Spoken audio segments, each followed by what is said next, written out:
തിരുവനന്തപുരം മരിയനാട് സ്വദേശിയായ ജോണി വർഗീസ് ക്രിസ്തു ശിഷ്യനായി മാറിയ കഥയാണ് സാക്ഷ്യകൂടാരത്തിൻ്റെ ഇന്നത്തെ അധ്യായം. നിലതെറ്റി അലഞ്ഞ ജീവിത വഴികളിൽ കാലിടറിപ്പോയ ജീവിതാനുഭവങ്ങൾ ഇദ്ദേഹത്തെ തീച്ചൂളയിൽ എന്ന പോലെ വാർത്തെടുത്തു. ഇന്ന് ഒരു തിളങ്ങുന്ന മുത്തുപോലെ ശോഭിക്കുന്ന ഈ മിഷണറി പ്രവർത്തകൻ അനേകരോട് യേശുക്രിസ്തുവിലൂടെ ലഭിക്കുന്ന വിടുതലിൻ്റെ സാക്ഷ്യങ്ങളെ പ്രഘോഷിക്കുകയാണ്.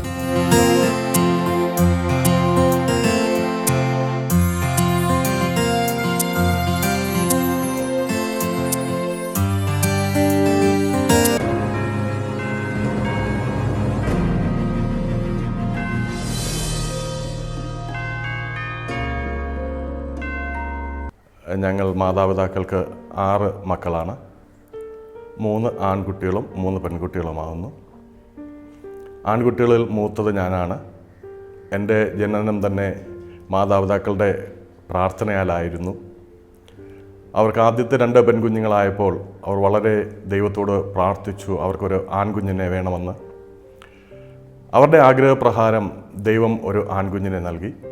എൻ്റെ ബാല്യമൊക്കെയും ഞങ്ങളുടെ മാതാപിതാക്കളുടെ അനുസരിച്ചുകൊണ്ട് വളരുന്നതായിരുന്നു ഞങ്ങളുടെ ബാല്യമൊക്കെയും. അവർ ഞങ്ങളെ അടുക്കും ചിട്ടയുമായി വളർത്തുവാനും നല്ല സ്നേഹത്തിൽ വളർത്തുവാനും ദൈവഭക്തിയിൽ വളർത്തുവാനും ഇടയായി. എന്നാൽ എൻ്റെ യൗവന സമയമായപ്പോഴൊക്കെയും ഞങ്ങളുടെ കുടുംബത്തിൽ ചില പ്രശ്നങ്ങൾ കടന്നു വരുവാൻ തക്കവണ്ണം ഇടയായിത്തീർന്നു. ആ സമയം എൻ്റെ മാതാവ് വിദേശത്തായിരുന്നു ജോലിയോടുള്ള ബന്ധത്തിൽ. എൻ്റെ പിതാവ് ജോലിയോടുള്ള ബന്ധത്തിൽ ഭവനത്തിൽ നിന്നും മാറി നിൽക്കുകയായിരുന്നു. എന്നാൽ ആ അഭിമുഖീകരിച്ച പ്രശ്നം എനിക്ക് ഹാൻഡിൽ ചെയ്യാവുന്നതിലും വലുതായിരുന്നു. ഞാനവിടെ ഒറ്റപ്പെട്ടു പോകുവാനും എൻ്റെ സ്നേഹിതരാലും എൻ്റെ ബന്ധുക്കളാലും എൻ്റെ നാട്ടിലുള്ള ഏവരാലും ഞാൻ ഒറ്റപ്പെട്ടു പോകാനായി ഇടയായിത്തീർന്നു. എൻ്റെ പ്രായം അത്രത്തോളം എന്നെ ബുദ്ധിമുട്ടിക്കുന്നുണ്ടായിരുന്നു. എന്നാൽ ഞാൻ നിരപരാധിയായ ഒരു പ്രശ്നമായിരുന്നു. അതിനകത്ത് യാതൊരു പങ്കും എനിക്കില്ലായിരുന്നുവെങ്കിലും എൻ്റെ ജീവിതത്തെ വളരെയധികം അത് തകർക്കുവാൻ തക്കവണ്ണം ഇടയായിത്തീർന്നു. അങ്ങനെ ഞാൻ എൻ്റെ ഭവനത്തിൽ നിന്ന് മാറണമെന്ന് ആഗ്രഹിക്കുകയും എൻ്റെ ഗ്രാമം വിട്ട് അല്ലെങ്കിൽ തിരുവനന്തപുരം സിറ്റി ആ ഭാഗങ്ങളെ വിട്ട് മറ്റേതൊരു ഭാഗവും അറിയാത്ത ഞാൻ എൻ്റെ 17ാമത്തെ വയസ്സിൽ ബോംബെയിലേക്ക് പോകുവാനായി തീർന്നു. എൻ്റെ ജീവനിലുള്ള ഭയം കാരണമാണ് ഞാൻ ബോംബെക്ക് പോയത്. എൻ്റെ ഒരു സ്നേഹിതൻ അവിടെ ഉണ്ടായിരുന്നു. അദ്ദേഹത്തിൻ്റെ കെയർ ഓഫിൽ അവിടെ എത്തി. എൻ്റെ ജീവിതത്തിൻ്റെ ഏറ്റവും നിർണായക ഘട്ടങ്ങളായിരുന്നത്. ഭാഷ അറിയില്ല, നാട്ടിൽ സംസാരിക്കുന്ന മലയാളത്തിൽ കവിഞ്ഞ് മറ്റ് യാതൊന്നും എനിക്കറിയില്ലായിരുന്നു. എന്നാൽ അവിടെ ചെന്ന് അല്പമായി ആ സ്നേഹിതൻ എന്നെ സഹായിക്കുവാൻ ഇടയായിത്തീർന്നു. എനിക്ക് അവിടെ ഗോദ്രേജ് കമ്പനിയിൽ ആദ്യമായി ജോലി ലഭിക്കാനായി ഇടയായിത്തീർന്നു. എന്നാൽ എൻ്റെ സ്വഭാവം വളരെ ദേഷ്യമുള്ളൊരു സ്വഭാവക്കാരനായിരുന്നു ഞാൻ. ഭക്തി ഉണ്ടെങ്കിലും ദൈവസന്നിധിയിൽ സ്ഥിരമായി പ്രാർത്ഥിക്കുന്ന സ്വഭാവമില്ലായിരുന്നു. പ്രശ്നങ്ങൾ മൂലം ആ പ്രാർത്ഥനയെല്ലാം എൻ്റെ ജീവിതത്തിൽ നിന്ന് നീങ്ങിപ്പോയി. ഞാൻ അഭിമുഖീകരിച്ച പ്രശ്നം എന്നെ തന്നെ സ്നേഹിക്കാത്തവനാക്കി തീർത്തു. എല്ലാ മനുഷ്യരും അവനെ തന്നെ സ്നേഹിക്കും. എന്നാൽ എനിക്ക് മറ്റുള്ളവരോടുള്ള വിദ്വേഷം എൻ്റെ ഉള്ളിൽ വളർന്നത് അത് എന്നോടുള്ള സ്നേഹം തന്നെ എന്നിൽ നിന്ന് നീങ്ങുവാൻ തക്കവണ്ണം ഇടയായിത്തീർന്നു. ഞാൻ ആ ഗോദ്രേജ് കമ്പനിയിൽ ജോലി ചെയ്യുമ്പോൾ എനിക്ക് 11 രൂപ ശമ്പളം ഉണ്ടായിരുന്നു. 25 ദിവസം ജോലി ചെയ്യണം. 10 രൂപ എനിക്ക് റൂമിനും ഫുഡിനുമായി കൊടുക്കണമായിരുന്നു. 1 രൂപ എൻ്റെ ബസ് ഫെയറിന് ഉപയോഗിക്കുമായിരുന്നു. എന്നാൽ അതെൻ്റെ 30 ദിവസത്തെ ജീവിതത്തിന് തികയില്ലായിരുന്നു. കാരണം എൻ്റെ ജീവിതത്തിൽ പ്രശ്നങ്ങൾ വന്നപ്പോൾ ഞാൻ ആദ്യം പുകവലിക്ക് അടിമയായിത്തീർന്നു. ആരും അറിയാതെ വലിച്ചു തുടങ്ങിയത് ഒരു ദിവസം 40 സിഗരറ്റ് വേണമെന്നുള്ള അവസ്ഥയിൽ ഞാൻ എത്തി. എൻ്റെ പാൻസിൻ്റെ പോക്കറ്റിൽ ഒരു പാക്കറ്റ് ഉണ്ടാകുമ്പോൾ എൻ്റെ ഷർട്ടിൻ്റെ പോക്കറ്റിൽ ഓപ്പൺ ചെയ്ത ഒരു പാക്കറ്റ് ഉണ്ടായിരിക്കും. അപ്പോൾ തന്നെ ബോംബെയിൽ എത്തിക്കഴിഞ്ഞപ്പോൾ എന്നോടുള്ള വിദ്വേഷം ഞാൻ എങ്ങനെ പ്രകടിപ്പിക്കണമെന്നറിയാതെ വണ്ണം ഞാൻ മദ്യപിക്കുവാൻ തുടങ്ങി, മയക്കുമരുന്നുകൾ ഉപയോഗിക്കുവാൻ തുടങ്ങി. പക്ഷെ എൻ്റെ ജോലി ചെയ്യുന്ന പൈസ എനിക്ക് തികയാതെ വന്നപ്പോൾ ഞാൻ അവിടെയുള്ള ചില ഹിന്ദി കൂട്ടുകാരുമായി ഇടപെടുവാൻ തുടങ്ങി. അങ്ങനെ കരങ്ങളിൽ പൈസ ലഭിക്കുമായിരുന്നു. അവയൊക്കെയും ഞാൻ എൻ്റെ ജീവിതത്തിൽ ഗുണകരമാകുന്ന ഒരു കാര്യത്തിനും ഉപയോഗിക്കാതെ മദ്യപാനത്തിനും പുകവലിക്കും കഞ്ചാവ് ഈ വക കാര്യാദികൾക്ക് ഞാൻ ഉപയോഗിക്കുമായിരുന്നു.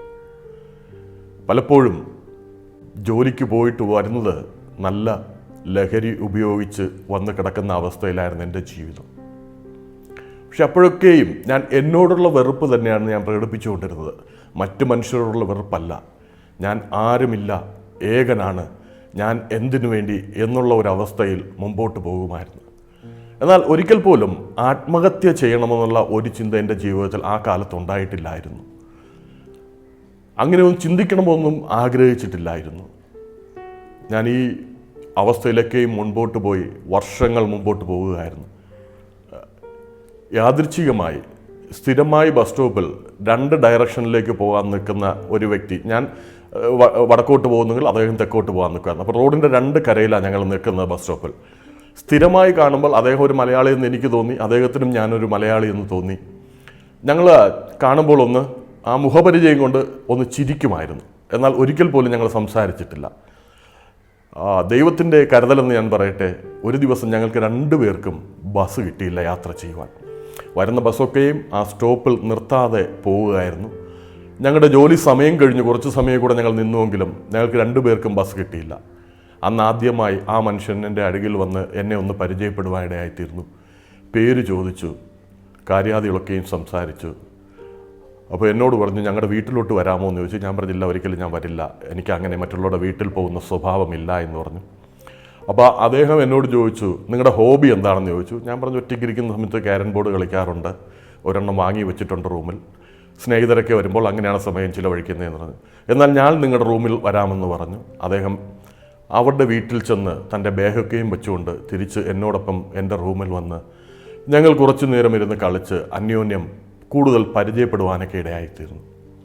ആ ഒരു ബന്ധം അദ്ദേഹം പിന്നത്തേതിൽ യേശുവിനെക്കുറിച്ച് എന്നോട് സംസാരിപ്പാൻ തക്ക ഉണ്ടായിത്തീർന്നു.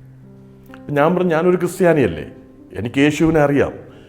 പക്ഷേ അദ്ദേഹം ഞാൻ അറിയാത്ത യേശുവിനെ എനിക്ക് വ്യക്തമായി കാട്ടിത്തന്നു.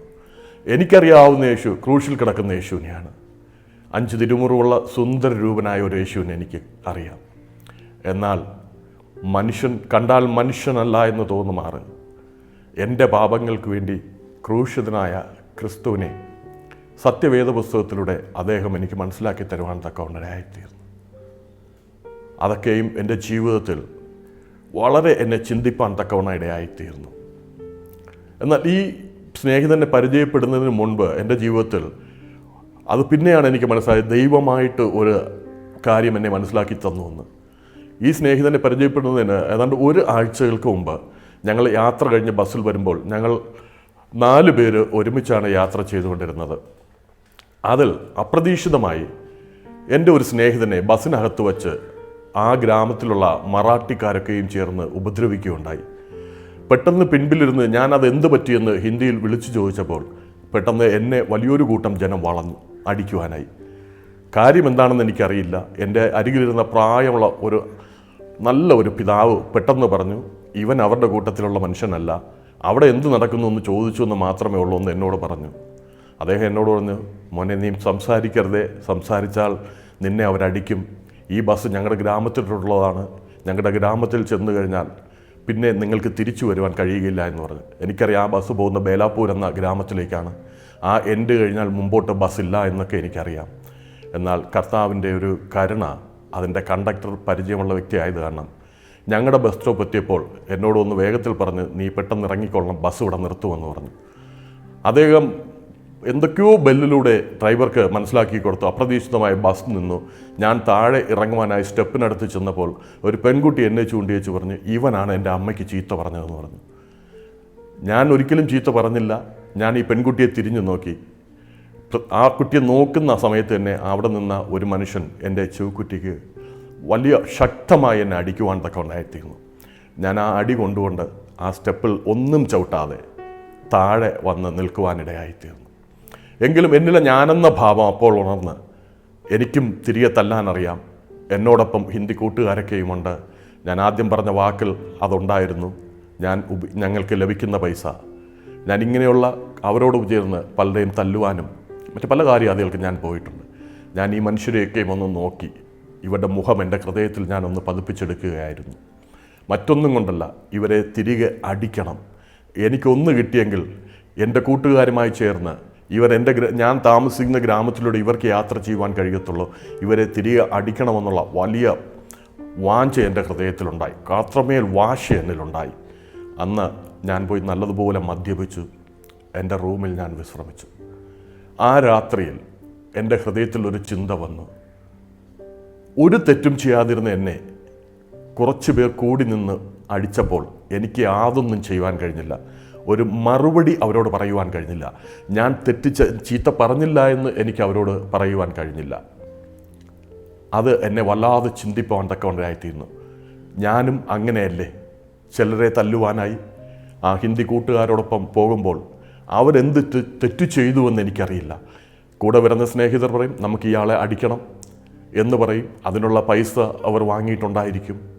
ഞങ്ങൾ ആ മനുഷ്യനെ അടിക്കുമായിരുന്നു. എന്തിനാണ് ആ മനുഷ്യനെ അടിച്ചതെന്ന് അന്നും എനിക്കറിയില്ല, ഇന്നും അറിയില്ല. പലരെയും അങ്ങനെ ചെയ്തിട്ടുണ്ട്. പക്ഷേ ഞാൻ ഒരു തെറ്റും ചെയ്യാതെ ഇരുന്നപ്പോൾ എനിക്ക് ഒരടി കിട്ടിയപ്പോൾ ഉണ്ടായ വേദന വല്ലാതെ എന്നെ ചിന്തിപ്പിച്ചു. അന്ന് ഞാനൊരു തീരുമാനം എടുത്തു. ഇനി ആരെയും കൈകൊണ്ട് ഞാൻ അടിക്കുകയില്ല, തെറ്റ് ചെയ്യാത്തവരെ അടിക്കുകയില്ല, തെറ്റ് ചെയ്യുന്നവരെയും അടിക്കരുതെന്നുള്ള ഒരു തീരുമാനത്തിലേക്ക് ഞാൻ എന്നെ തന്നെ ഒതുക്കുവാനായിടയായിത്തീർന്നു. അന്ന് എൻ്റെ ജീവിതത്തിൽ വളരെയധികം കാര്യങ്ങൾ ഞാൻ ചിന്തിച്ചു. ഞാൻ എന്തിനാണ് ഇങ്ങനെ ജീവിക്കുന്നത്? എനിക്ക് സുബോധമില്ലല്ലോ. ഞാൻ മനുഷ്യനായിട്ടല്ലല്ലോ ജീവിക്കുന്നത്. ഞാനൊരു മൃഗതുല്യനല്ലേ? ഭക്ഷിക്കുന്നു, കിട്ടുന്നതൊക്കെയും എങ്ങനെയൊക്കെ ഞാൻ നഷ്ടപ്പെടുത്തുന്നു. ആരോടും സ്നേഹമില്ലാത്തവനായി, ഉപദ്രവിക്കുവാൻ കിട്ടുന്ന അവസരങ്ങൾ ഉപദ്രവകാരിയായി ഞാൻ എന്തിനിങ്ങനെ ജീവിക്കുന്നുവെന്ന് ഒരു ചിന്ത എൻ്റെ ഹൃദയത്തിൽ ആഴമായി പതിക്കുവാനിടയായിത്തീർന്നു. ഞാൻ ആ ആഴ്ചകളൊന്നും ജോലിക്ക് പോകാതെ വല്ലാതെ അസ്വസ്ഥതായി ഭവനത്തിലായിരിക്കുകയായിരുന്നു. അതിനുശേഷമാണ് ഞാൻ ഈ ബസ് സ്റ്റോപ്പിലുള്ള സംഭവം എൻ്റെ ജീവിതത്തിൽ നടക്കുന്നത്. പിന്നത്തേതിൽ എനിക്കൊരു കാര്യം മനസ്സിലായി. ദൈവം എന്നെ ഒരുക്കിയെടുക്കുവാൻ തക്കവണ്ണം ആ ഒരടിയുടെ ആവശ്യം എനിക്കുണ്ടായിരുന്നു. ഈ കരങ്ങൾ പലരെ അടിക്കുവാൻ ഉപയോഗിച്ചുവെങ്കിലും തിരികെ ഒന്ന് എനിക്ക് ലഭിച്ചപ്പോൾ എൻ്റെ ചിന്ത ഒന്നുണരുവാനും തെറ്റിൽ നിന്ന് ബോധ്യമാകുവാനും എൻ്റെ ജീവിതത്തിൽ ദൈവമിടയാക്കി. എന്നാൽ ആ ഒരൊറ്റ അടിയോടുകൂടി ഞാൻ എൻ്റെ മദ്യപാനം ഉപേക്ഷിച്ചു, എൻ്റെ ദുസ്വഭാവങ്ങളൊക്കെയും ഉപേക്ഷിച്ചു. അതിനുശേഷമാണ് യേശു ആരെന്ന് വ്യക്തമായി യേശു എനിക്ക് മനസ്സിലാക്കി തരുവാനിടയാക്കിയത്. ഞാൻ ആ ദൈവസ്നേഹത്തെ ഓർക്കുമ്പോൾ എപ്പോഴും എൻ്റെ കണ്ണും നിറയാറുണ്ട്. കാരണം ഞാൻ യോഗ്യനല്ല, ഞാൻ പാപിയായിരുന്നു, ഞാൻ നശിച്ച ജീവിതം നയിക്കുന്ന ഒരു മനുഷ്യനായിരുന്നു. അവിടെയാണ് ദൈവം എന്നെ സ്നേഹിച്ചത്. ഞാൻ നല്ലവനായിരുന്നപ്പോഴല്ല കർത്താവ് എന്നെ തേടി വന്നത്. ഞാൻ നന്നായി ഇരുന്നു എന്ന് ഞാൻ ചിന്തിച്ച സമയത്തല്ല കർത്താവ് എന്നെ തേടി വന്നത്. ഞാൻ പാപജീവിതത്തിൽ പുറത്ത് പറയുവാൻ കൊള്ളാതവണ്ണം എൻ്റെ ജീവിതത്തെ ഞാൻ നയിച്ചുകൊണ്ടിരിക്കുമ്പോൾ ആ സമയത്താണ് യേശു എന്നെ തേടി വരുന്നത്. യേശുവിൻ്റെ സ്നേഹം ഞാൻ രുചിച്ചറിയുന്നത്. അങ്ങനെ ഏകസത്യ ദൈവത്തെക്കുറിച്ച് എനിക്ക് ബോംബെയിൽ വച്ച് അറിയുവാൻ തക്കവണ്ണയായിത്തീർന്നു.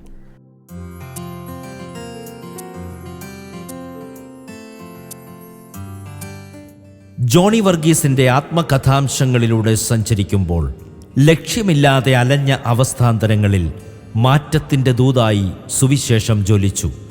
ഏത് ഹൃദയത്തെയും രൂപാന്തരപ്പെടുത്തുന്ന ദൈവിക സ്പർശനം ഇദ്ദേഹത്തെ പുതിയ സൃഷ്ടിയാക്കി മാറ്റി.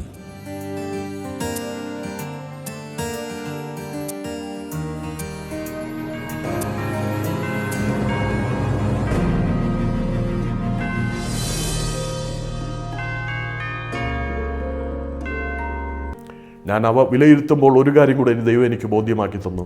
ഞാൻ എൻ്റെ സ്വന്തം ദേശത്തായിരുന്നുവെങ്കിൽ ഒരിക്കലും ഇന്നും ജീവിക്കുന്ന യേശുവിനെ എനിക്ക് കണ്ടെത്തുവാൻ കഴിയുകയില്ല എന്നത്.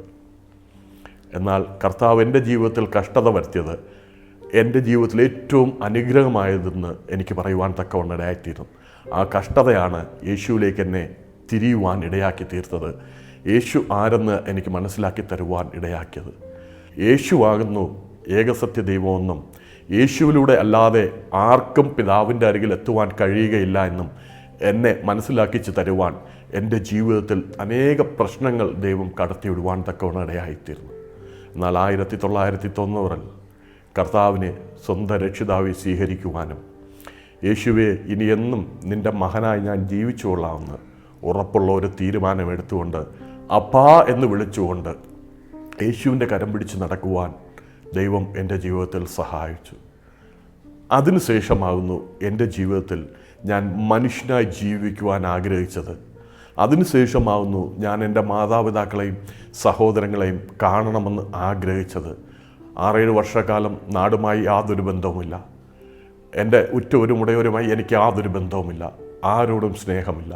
എന്നാൽ ദൈവത്തിൻ്റെ സ്നേഹം എൻ്റെ ഉള്ളിൽ വന്നപ്പോൾ മറ്റുള്ളവരെ സ്നേഹിക്കുവാനും മാതാപിതാക്കളെ കാണണം, സഹോദരങ്ങളെ കാണണം, അവരോട് സ്നേഹമായി സംസാരിക്കണമെന്നൊക്കെയും ചിന്ത എൻ്റെ ഹൃദയത്തിൽ വരുവാൻ തക്കവണ്ണം ഇടയായിത്തീർന്നു.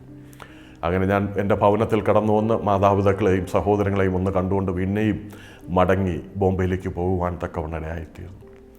1991 കർത്താവിനെ വിദേശ രാജ്യത്ത് പോകേണ്ട വഴികൾ എനിക്ക് ദൈവം തുറന്നു തന്നു. ഞാൻ ദൈവത്തെ അറിഞ്ഞതിനാൽ മാത്രമാവുന്നു അന്നു മുതൽ ഞാൻ ഉയർച്ചയിലേക്ക് പ്രവേശിപ്പാനിടയായത്. ഈ കർത്താവിനെ ഞാൻ അറിഞ്ഞില്ലായിരുന്നുവെങ്കിൽ ഞാൻ ഇന്ന് ജീവനോടെ ഭൂമിയിൽ ഉണ്ടാകില്ല. എൻ്റെ ജീവിത അനുഭവം അങ്ങനെയായിരുന്നു. എന്നാൽ കർത്താവിനെ അറിഞ്ഞതിനാൽ എന്നെ കർത്താവ് വിദേശത്ത് കൊണ്ടുപോകാനും വിദേശത്തെ രാജ്യത്ത് 10 വർഷക്കാലങ്ങളിൽ ജോലി ചെയ്യുവാനൊക്കെയും ദൈവം എന്നെ സഹായിച്ചു. അവിടെയാണ് ഞാൻ ഏറ്റവും അധികം ദൈവത്തെ രുചിച്ചറിയുവാനിടയായിരുന്നത്. മരുഭൂമിയിൽ ഏകനായി ആ ചൂടേറിയ സ്ഥാനത്ത് ഏകനായി പോയിരുന്ന് പ്രാർത്ഥിക്കുവാൻ, ജോലി സ്ഥാനത്തൊക്കെയും അനേക പ്രശ്നങ്ങൾ കടന്നു വരുമ്പോൾ അവിടെയൊക്കെയും കർത്താവിൽ ആശ്രയിച്ചുകൊണ്ട് എൻ്റെ പ്രശ്നങ്ങളിലൊക്കെയും അതിജീവിക്കുവാൻ എന്നെ ദൈവം പഠിപ്പിച്ചെടുക്കുകയായിരുന്നു. ഞാൻ ബൈബിളിൽ ഫറവോനെയൊക്കെക്കുറിച്ച് വായിക്കുമ്പോൾ ഫറവോൻ്റെ ഹൃദയകാഠിന്യതയെക്കുറിച്ചൊക്കെയും വായിച്ചത് വാസ്തവത്തിൽ എൻ്റെ കൂടെ ഉണ്ടായിരുന്ന ഈജിപ്തിൽ നിന്നുള്ള മുഹമ്മദ് എന്ന് പറയുന്ന ഒരു വ്യക്തിയിൽ നിന്നും ഫറവോൻ്റെ സ്വഭാവം എനിക്ക് പഠിക്കുവാൻ തക്ക ഉണ്ടായിത്തീർന്നു. അവരെന്നെ അത്രമേൽ എന്നെ പീഡിപ്പിക്കുമായിരുന്നു. ഞാൻ ഭക്ഷിക്കുന്ന ആഹാരത്തിൻ്റെ മുകളിൽ കാർക്കിച്ച് തുപ്പുമായിരുന്നു. അവിടെയൊക്കെയും ശാന്തനായിരുന്ന് ആഹാരം കഴിച്ചെഴുന്നേൽക്കുവാനും അദ്ദേഹം ചെയ്യുന്ന തെറ്റുകളൊക്കെയും എൻ്റെ മേൽ ചുമത്തി എന്നെ കുറ്റം വിധിച്ച് ആ ജോലി സ്ഥാനത്ത് നിന്ന് നീക്കിക്കളയുവാനൊക്കെയും അദ്ദേഹം ശ്രമിച്ച സ്ഥാനത്തും അത്യുന്നതനായ ദൈവം എന്നെ സ്നേഹിച്ചതിനാൽ ആ തെറ്റുകളൊക്കെയും കമ്പനിക്ക് ബോധ്യമാക്കി കൊടുക്കത്തക്ക രീതിയിൽ കാര്യാദികൾ മാനേജറുടെ മുമ്പിൽ വരുവാനും ഞാൻ കംപ്ലൈൻറ്റ് ചെയ്യാതെ തന്നെ ആ വിഷയങ്ങൾ മാനേജർ കണ്ടെത്തുവാനും പിന്നത്തേതിൽ ആ മനുഷ്യനെ ആ ജോലിയിൽ നിന്ന് മാറ്റിക്കൊണ്ട് അദ്ദേഹം ഇരുന്ന സ്ഥാനത്ത് എന്നെ ആക്കി വയ്ക്കുവാൻ സ്വർഗത്തിലെ ദൈവം എന്നോട് കരുണ കാണിച്ചു. ദൈവത്തിന് സ്തോത്രം ചെയ്യുന്നു. എൻ്റെ കഴിവല്ല, ഒരു ഈജിപ്ഷ്യൻ ചെയ്തുകൊണ്ടിരുന്ന ജോലി അവനെ മാറ്റിക്കൊണ്ട് അവൻ ഇരുന്ന അതേ സ്ഥാനത്ത് ദൈവം എന്നെ ഉപയോഗിപ്പാൻ തക്കവണ്ണായിത്തീർന്നു. ഞാൻ ആ കമ്പനിയിൽ നിന്ന് ജോലി വിട്ടുവരുന്നതുവരെ ആ സ്ഥാനത്ത് തുടർന്നുകൊണ്ട് വർക്ക് ചെയ്യുവാൻ ദൈവം എന്നെ സഹായിച്ചു. ഇത് എൻ്റെ കഴിവല്ല, എൻ്റെ മിടുക്കല്ല. അതിനേക്കാളും ഉയർച്ചയേറിയ സ്ഥാനങ്ങൾ ആ കമ്പനി എനിക്ക് പ്രോമിസ് ചെയ്തപ്പോഴും ഞാനവ എന്നെക്കൊണ്ട് കഴിയില്ല എന്ന് പറഞ്ഞ് ഒഴിഞ്ഞു മാറി. എന്നാൽ ഈ മരുഭൂമിയിൽ ഞാനായിരുന്നപ്പോൾ അധികം ദൈവ സ്നേഹം രുചിച്ചറിയുവാൻ തക്കവണ്ണം അവിടെ ആയിത്തീർന്നു. ആ ജോലി 10 മണിക്കൂർ ജോലി സമയമായിരുന്നു. ഈ ജോലി കഴിഞ്ഞൊക്കെ ഞാൻ ക്യാമ്പുകൾ വിസിറ്റ് ചെയ്യുവാൻ പോകുമായിരുന്നു. പാപിയായിരുന്ന എന്നെ സ്നേഹിച്ച ഈ കർത്താവിനെ മറ്റുള്ളവരോട് പറയണമെന്നുള്ള വലിയ വാഞ്ച എൻ്റെ ഹൃദയത്തിലുണ്ടായിരുന്നു. ആരും പഠിപ്പിച്ചു തന്നിട്ടല്ല, ദൈവം എനിക്ക് മനസ്സിലാക്കി തന്ന പ്രകാരം ഞാൻ ഓരോ ക്യാമ്പിൻ്റെയും മുൻപിലൂടെ ചെന്നുകൊണ്ട് മലയാളികളായി മുഖഫൈസ് ഉള്ളവരെ ഞാൻ നോക്കുമായിരുന്നു. അവരെ കാണുന്ന ആ മലയാളികളെന്ന് തോന്നുന്ന വ്യക്തികളുടെ ആ മുഖം എൻ്റെ ഹൃദയത്തിൽ ഞാൻ ശേഖരിച്ചുകൊണ്ട് എൻ്റെ റൂമിൽ വന്ന് രാത്രിയാമങ്ങളിൽ ഞാൻ പ്രാർത്ഥിക്കുമായിരുന്നു. കർത്താവെ, ആ മനുഷ്യനോട് അങ്ങയെക്കുറിച്ച് പറയുവാൻ തക്കവണ്ണം അവിടെ നിന്ന് എനിക്ക് ഒരു ഓപ്പണിംഗ് തരണമേ എന്ന് പറഞ്ഞ് ഞാൻ പ്രാർത്ഥിക്കുമായിരുന്നു. 1-2 ആഴ്ചയ്ക്ക് ശേഷം ഞാൻ ആ കമ്പനിയുടെ ഫ്രണ്ടിൽ ചെന്നുകൊണ്ട് ഈ മുഖഭാവം എൻ്റെ ഹൃദയത്തിൽ ഉണ്ടായിരുന്നുകൊണ്ട് ഞാൻ ഒരു ക്രിസ്തീയ പേര് പറഞ്ഞുകൊണ്ട് അവിടെ നിൽക്കുന്നവർ ചോദിക്കും, ഇപ്പോൾ ഒരു പോളെന്ന് ഉദാഹരണത്തിന് ഒരു പോൾ, ആ പോളിനെ എനിക്കൊന്ന് കാണണമെന്ന് പറയും. അവർ പറയും ഇങ്ങനൊരു പോൾ ഇവിടെ ഇല്ല. അപ്പോൾ ഞാൻ എൻ്റെ ഹൃദയത്തിലുള്ള ആ കണ്ട വ്യക്തിയുടെ മുഖഭാവങ്ങൾ പറയുമ്പോൾ ആ വ്യക്തി ഹൈന്ദവനായിരിക്കാം, ആ വ്യക്തി അതല്ലെങ്കിൽ മറ്റൊരു മതവിഭാഗത്തിൽപ്പെട്ട വ്യക്തിയായിരിക്കാം, അല്ലെങ്കിൽ ഒരു ക്രിസ്ത്യാനി ആയിരിക്കാം. എന്നാൽ ഞാൻ അവരോട് ചെന്നുകൊണ്ട് ഞാൻ നിങ്ങളെ കാണാനാണ് വന്നത്, കഴിഞ്ഞ ഒരാഴ്ചയായി അല്ലെങ്കിൽ 2 ആഴ്ചയായി ഞാൻ നിങ്ങൾക്ക് വേണ്ടി പ്രാർത്ഥിക്കുന്നുണ്ട്, നിങ്ങൾക്കിവിടെ എന്തെങ്കിലും പ്രശ്നങ്ങളുണ്ടോ, നിങ്ങളുടെ പ്രശ്നം എന്താണെന്ന് പറയാമെങ്കിൽ ഞാൻ പ്രാർത്ഥിക്കാം എന്ന് അവരോട് ദൈവസ്നേഹത്തെക്കുറിച്ച് പറയുമ്പോൾ ഗൾഫിൽ നിൽക്കുന്ന നല്ലൊരു ശതമാനം വ്യക്തികളും വളരെ നേരിയ പ്രശ്നങ്ങളുടെ മധ്യത്തിൽ നിൽക്കുന്നവരാണ്. അവരവരുടെ പ്രശ്നങ്ങൾ പറയും. ഞാൻ മടങ്ങി വന്ന് പിന്നെയും ചില ആഴ്ചകൾ അവർക്ക് വേണ്ടി പ്രാർത്ഥിക്കും. അതിനുശേഷം ഞാൻ അവിടെ കടന്നു ചെന്നുകൊണ്ട് അവരോട് ചോദിക്കും, നിങ്ങളുടെ പ്രശ്നങ്ങൾക്ക് പരിഹാരമായോ? അവരൊക്കെയും സന്തോഷത്തോടെ പറയും, ഞങ്ങൾ അഭിമുഖീകരിച്ചുകൊണ്ടിരുന്ന ആ പ്രശ്നം ഞങ്ങളിൽ നിന്ന് നീങ്ങിപ്പോയി, അവയ്ക്ക് പരിഹാരമായി, ഞങ്ങളിപ്പോൾ സന്തോഷവാനാണ്. നിങ്ങൾക്കിത് എങ്ങനെ മനസ്സിലാകുന്നുവെന്ന് എന്നോട് ചോദിപ്പാൻ തക്കവണ്ണം ഇടയായിത്തീരും. ഞാൻ അവരോട് പറയും, ഞങ്ങൾ പ്രാർത്ഥിക്കുമ്പോൾ ദൈവം ഞങ്ങളോട് പറയും നിങ്ങൾക്ക് വേണ്ടി പ്രാർത്ഥിക്കുവാനായി, മറ്റുള്ളവർക്ക് വേണ്ടി പ്രാർത്ഥിക്കുവാനായി ദൈവം ഉണർത്തിക്കുകയാണ് ചെയ്യുന്നത്.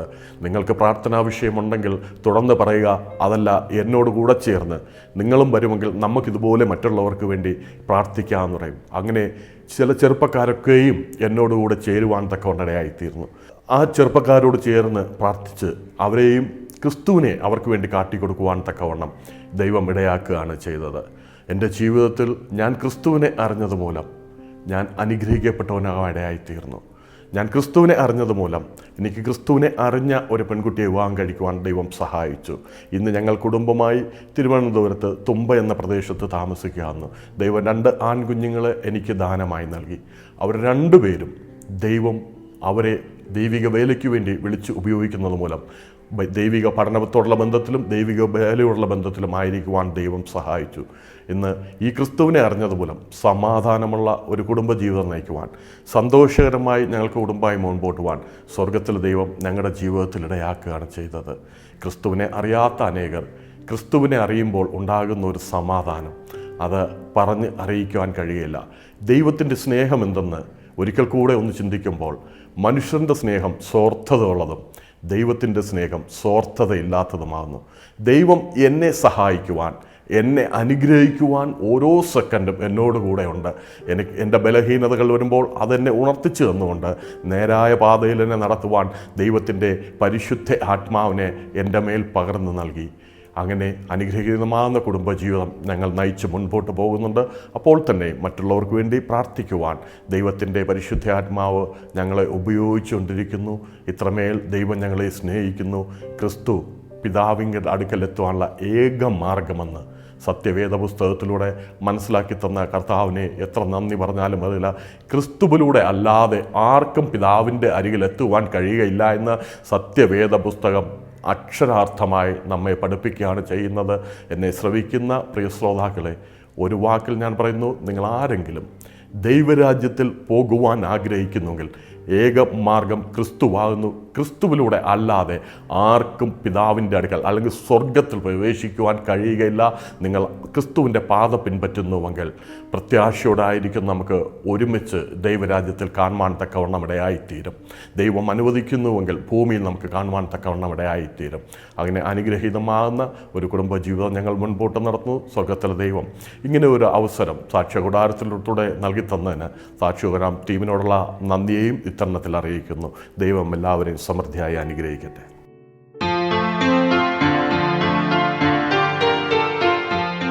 ജോണി വർഗീസിന്റെ ആത്മകഥാംശങ്ങളിലൂടെ സഞ്ചരിക്കുമ്പോൾ ചാരുതയാർന്ന ദൈവിക തലോടൽ കാണാം. ഉയരങ്ങളിലും താഴ്ചകളിലും കനിവോടെ പിന്തുടർന്ന ദൈവസ്നേഹത്തിന്റെ നീർച്ചാലുകൾ. യേശു